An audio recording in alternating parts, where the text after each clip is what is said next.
السلام علیکم، نمسکار، ست شری اکال۔ میں ہوں شافق شاہ، آپ دیکھ رہے ہیں شاشن بھارتی نیوز۔ آئیے ایک نظر کچھ خاص خبروں پر۔ دھنیہ واد۔ محبوب کو بٹھانا محبوب کی توہین ہے کہ نہیں؟ چلو سمجھا، بہت جھوٹی مثال دے رہا ہوں لیکن سمجھ میں آ جائے گا۔ اگر یہاں سور بیٹھا ہوتا، سور اس کرسی پہ سور ہوتا، آپ مجھے بٹھاتے؟ بولو بھائی، سچ بولنا۔ کون کون بٹھاتا؟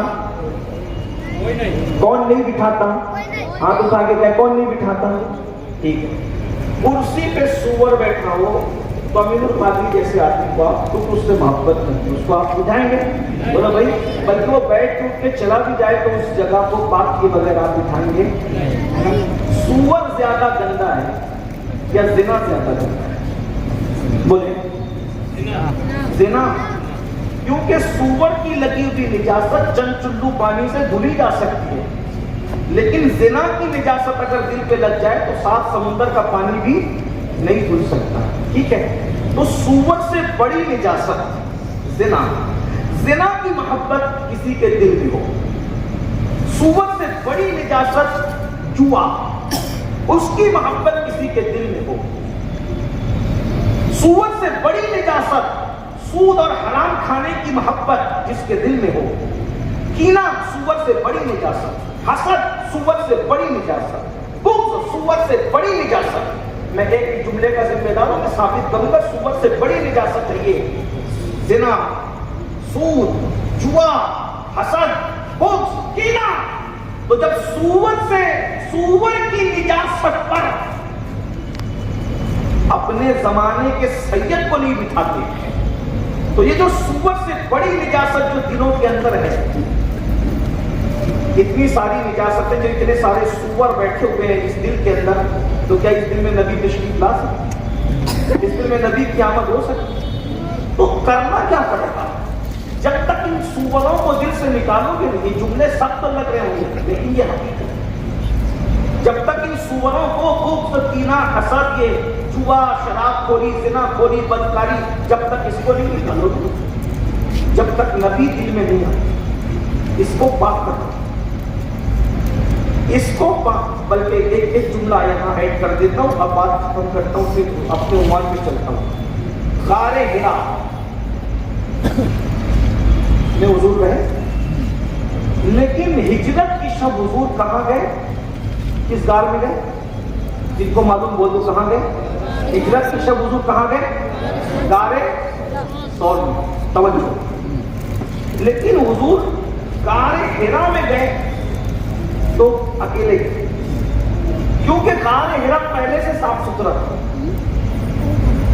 کیونکہ حضور کے دادا عبد المطلب، ان کے والد یہ سب لوگ غار حرا میں عبادت کرتے ہیں۔ بنو ہاشم کی پرانی خاندان کو غار حرا کہتے ہیں۔ حضرت عبد المطلب بھی وہاں کی عبادت کرتے تھے، حضرت ہاشم بھی وہاں کی عبادت کرتے تھے، وغیرہ وغیرہ۔ حضرت حسین بھی وہاں عبادت کی۔ یہ بنو ہاشم کی پرانی عبادت کا ہے غار حرا، وہ صاف ستھرا تھا، اس لیے وہاں اکیلے گئے، وہ پہلے سے صاف تھا۔ لیکن غار ثور میں اکیلے نہیں گئے، صدیق کو ساتھ میں لے کر گئے۔ ٹھیک ہے، ٹھیک۔ پھر صدیق ساتھ میں گئے تو صدیق نے حضور کو روک دیا، حضور میں پہلے جاؤں گا۔ کیوں؟ کیونکہ غار کو میں صاف کروں گا پھر آپ تشریف لائیں، اس لیے کہ عاشق کو گوارا نہیں ہے کہ غار صاف کیے بغیر محبوب آئے۔ حالانکہ جو خطرہ صدیق کو تھا وہ خطرہ نبی کو نہیں تھا۔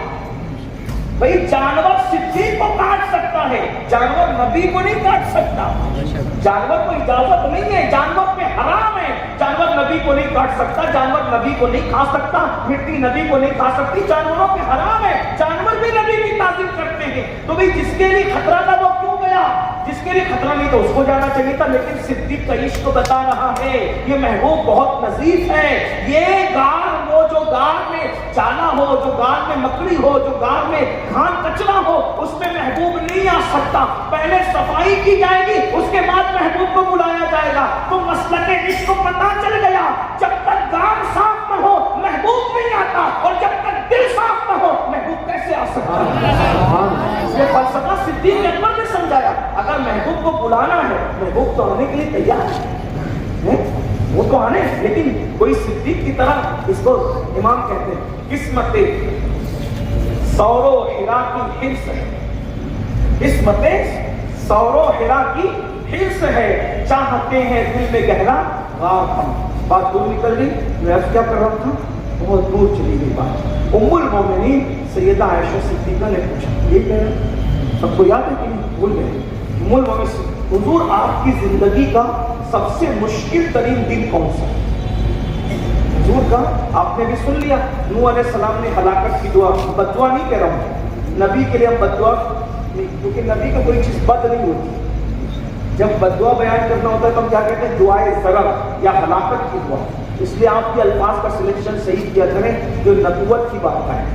نبی بد دعا نہیں کرتے، نبی ہلاکت کی دعا کرتے، نبی دعائے ضرر کرتے، نبی تباہ کرنے کی دعا کرتے، یہ کہاں کرو، نبی کبھی بد دعا، بد وہاں نہیں، وہاں سب اچھے ہی اچھا ہے، آپ کو یہ عافیت ہی عافیت بات۔ تو حضور آپ کی زندگی کا سب سے مشکل ترین دن کون ہے؟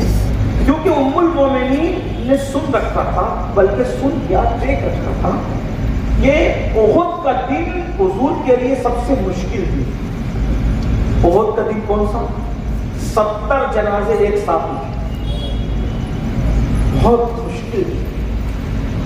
اگر ایک گھر میں یا ایک محلے میں ایک دو میت ہو جائے تو کتنا طوفان ہوتا ہے، کتنی تکلیف ہوتی ہے، کتنے سب غمگین ہوتے ہیں لوگ۔ بلکہ سب کو چھوڑو، کووڈ میں جنازوں کا اعلان کرانا ہم نے بند کرا دیا تھا نا کہ مت کرو، کیونکہ ایک گاؤں کے اندر 8-10 میت ہوتی تھی تو پورا گاؤں جو ہے وہ تھر تھر کانپتا تھا، خوف و ہراس میں تھا، لوگ پکارا سن کے بیمار پڑتے تھے، صحیح ہے نا؟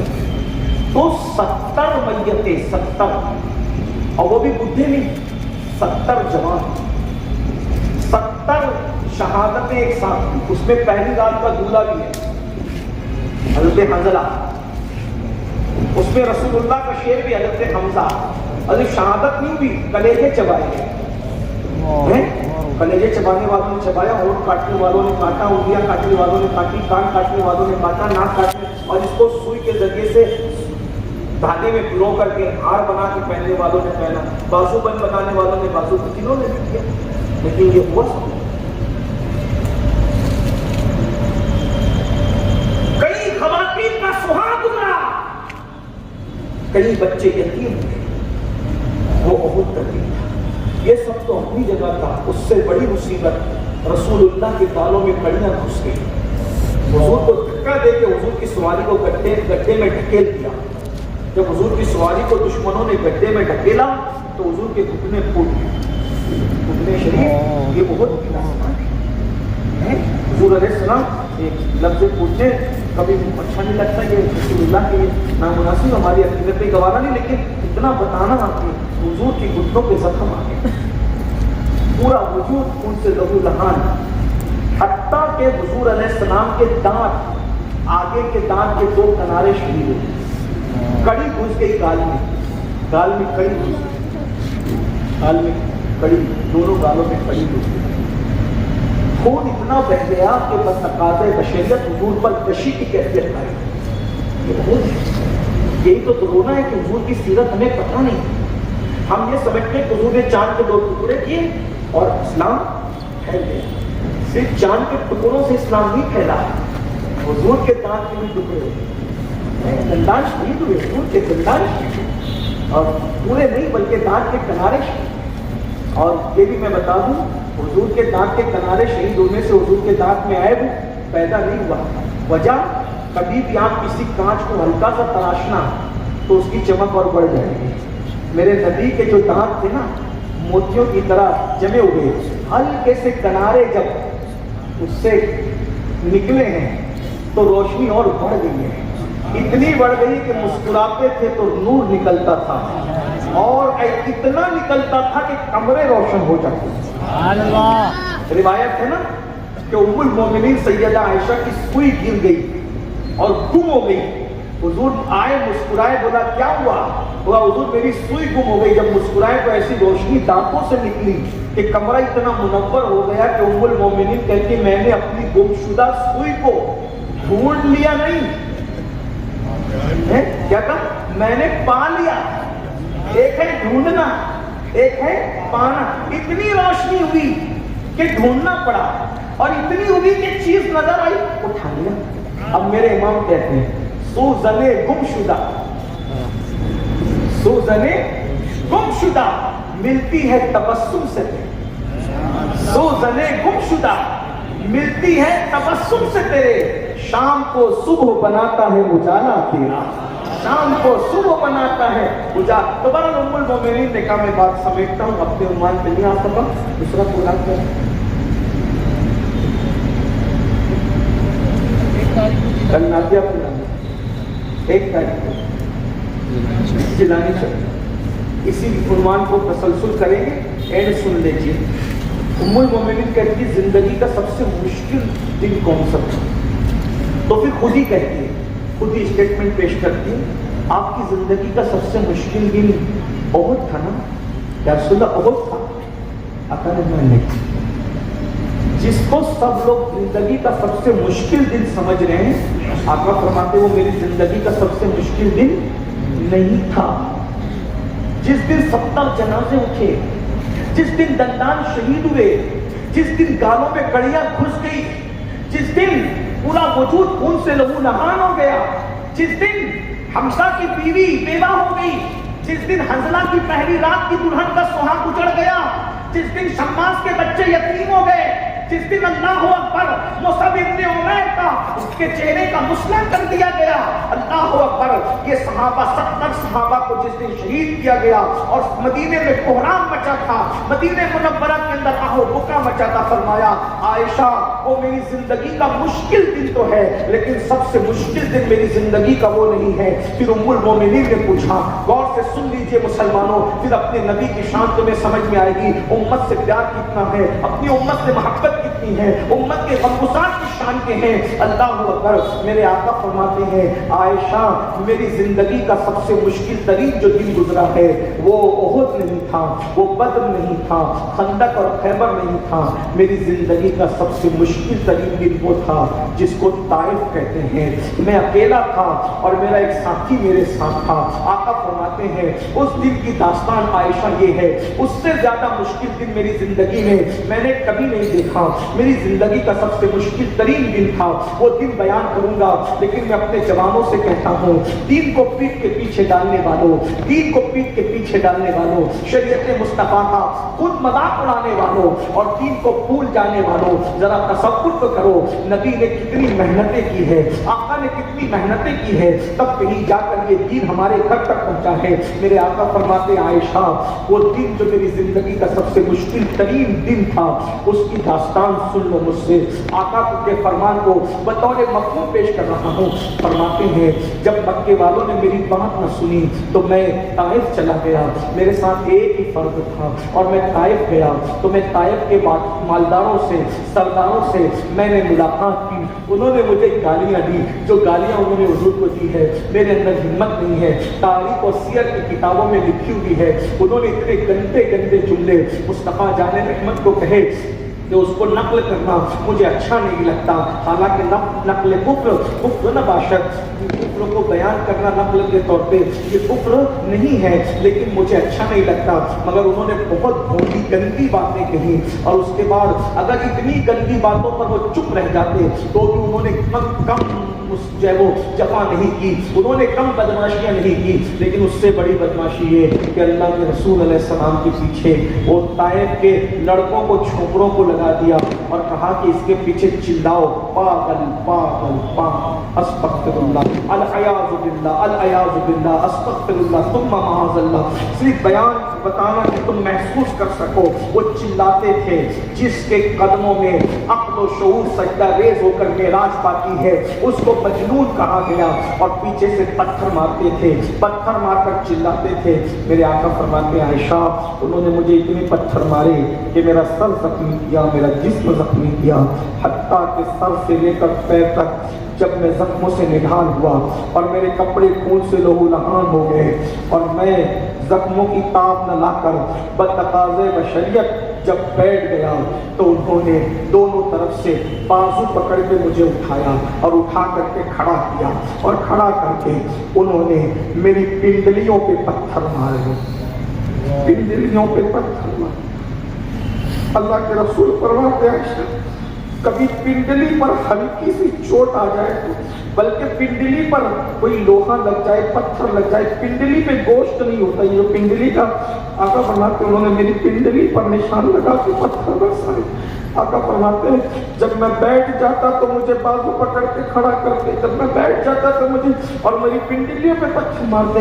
نالین خون سے بھر گئی, بالآخر چلنے کی تاب نہ رہی تو میں بیٹھ گیا عائشہ. اور جب میں بیٹھ گیا تو میری آنکھ میں آنسو تھے اور میں اللہ سے کیا کہہ رہا تھا, اے اللہ تو نے مجھے کن کے حوالے کر دیا, مولا تو مجھے ان کے حوالے نہ فرما, تو مجھ سے ناراض تو نہیں مولا, اگر تو مجھ سے راضی اور یقیناً راضی ہے تو مجھے اس مصیبت سے کوئی صدمہ نہیں ہے. آقا فرماتے میں بیٹھا ہوا تھا, ایسے میں میرے پاس جبریل آئے اور جبریل آ کر, اب توجہ کریں, ایک یہ مصیبت, توجہ فرمائیں, ایک یہ مصیبت پنڈلیوں پر پتھر, سر سے لے کر پنڈلیوں تک پتھر مارنا اور خون نالین شریف کا خون سے بھر جانا, چلنے کی تاب بتقاضے بشریت جواب دے جانا اور حضور کا بیٹھ جانا. اب چلنے کی حضور علیہ السلام بتقاضے بشریت, غلبہ بشریت ہے اس وقت, بتقاضے بشریت بیٹھ گئے تعلیم امت کے لیے. اور آقا فرماتے میں بیٹھ گیا, جبریل آئے, یا رسول اللہ سر اٹھائیں, اوپر دیکھیں. میں نے سر اٹھایا, جبریل کو دیکھا. جبریل کہتے ہیں آقا یہ پہاڑوں کا فرشتہ ہے. ادھر حضرت موسیٰ قوم کی ہلاکت کے لیے دعا کر رہے ہیں, حالانکہ ان کے ساتھ یہ نہیں ہوا. ادھر حضرت نوح ہلاکت کی دعا کر رہے ہیں, ان کے ساتھ یہ نہیں ہوا. حضرت عیسیٰ ہلاکت میں قوم کے لیے دعا کر رہے ہیں, ان کے ساتھ یہ نہیں ہوا. حضرت یونس ہلاکت کی دعا کر رہے ہیں ان کے ساتھ, لیکن یہاں یہ ہوا جو کسی کے ساتھ نہیں ہوا. اور اب جبریل آئے, حضور یہ پہاڑ کا فرشتہ ہے اور اللہ نے آپ کی مرضی پوچھی. دیکھ رہے اللہ بھی محبوب کی شان یہاں بتانا چاہتے ہیں. اللہ آپ کی مرضی پوچھتا ہے, اگر آپ اجازت دیں تو یہ پہاڑوں کا فرشتہ آپ کی خدمت کے لیے حاضر ہے. دونوں کی پہاڑیوں کو آپس میں ملا دے گا اور طائف والوں کا قصہ تمام ہو جائے گا. طائف والے ہمیشہ کے لیے ختم ہو جائیں گے. طائف میں کون تھے؟ نبی کو گالی دینے والے. طائف میں کون تھے؟ بت پرست. طائف میں کون تھے؟ نبی کا مذاق اڑانے والے. نبی طائف میں کون تھے؟ نبی کو پتھر مارنے والے. کلمہ پڑھنے والا ایک بھی نہیں تھا طائف میں. کلمہ توجہ خاص توجہ, بس بات ایک اینڈ کو پہنچتی ہے, دھیان دیجیے, توجہ کیجیے. نبی کو مار رہے ہیں پتھر, نبی کو پتھر مار رہے ہیں, نبی کو گالی دے رہے ہیں, نبی کو دکھ دے رہے ہیں, نبی کو صدمے دے رہے ہیں. پہاڑوں کا فرشتہ کھڑا ہے, یا رسول اللہ اللہ کا حکم ہے کہ میں آپ کی اطاعت کروں, آپ بتائیے. دونوں پہاڑ کو ملا دوں اور ملا کر ان کا قصہ ختم کر دوں, طائف ہمیشہ کے لیے ختم ہو جائے گا. حضور نے سر اٹھایا. اللہ نے یہ نہیں کہا کہ میں عذاب بھیج رہا ہوں, اللہ نے کہا محبوب آپ کی مرضی, آپ بولیے کیا کرنا ہے, آپ کا اختیار. نبی مختار کل ہے, خدا اختیار دے رہا ہے, محبوب بولیے کیا کرنا ہے, آپ جو کہو گے وہ ہوگا. حضرت موسیٰ, حضرت عیسیٰ, حضرت داؤد, حضرت ایوب, حضرت یونس, سب کی شان اپنی جگہ, لیکن اپنے نبی کی شان. حضور نے سر اٹھایا, اٹھا کر یہ کہا میرے اللہ سے کہہ دے اس نے مجھے برباد کرنے کے لیے نہیں بھیجا, اس نے مجھے آباد کرنے کے لیے بھیجا. جبریل یہ ایمان نہیں لاتے نا, یہ ایمان نہیں لاتے. میں دعا کرتا ہوں ان کی آنے والی نسلیں ایمان لائیں گی. ایک بات اب توجہ, جو نبی کو پتھر مارتے ہیں, توجہ, جو نبی کو پتھر مارتے ہیں, جو نبی کی پنڈلیاں پھوڑ دیتے ہیں, جو نبی کی نالین کو خون سے بھر دیتے ہیں, نبی ان کے لیے دعا کرتے ہیں اور ان کی نسلوں کے لیے دعا کرتے ہیں. جو نبی کا کلمہ پڑھ کے نبی پہ درود پڑھے ان کے لیے دعاؤں کا عالم کیا ہوگا. جو نبی کی میلاد کا جشن منائے ان کے لیے دعاؤں کا عالم کیا ہوگا. جو نبی کے لیے گھر بھی سجائے, دل بھی سجائے, ان کے لیے نبی کی دعاؤں کا عالم کیا ہوگا. ارے مسلمانوں سوچو تو صحیح, ہم کس کی امت میں ہیں. اگر آپ 2 سے 3 منٹ دیں تو بتاؤ کس کی امت میں, کس کی امت میں, کس کی امت. جہاں کسی کی نہیں چلے گی, جہاں کسی کی نہیں چلے گی, وہاں صرف اپنے نبی کی چلے گی. اور وہ بھی کیسے چلے گی؟ بے مثال شان. میں نے نعت میں ایک شعر پڑھا, ایک شعر, آستی رحمت عالم پڑھتے, آستی رحمت عالم پڑھتے, آستی رحمت عالم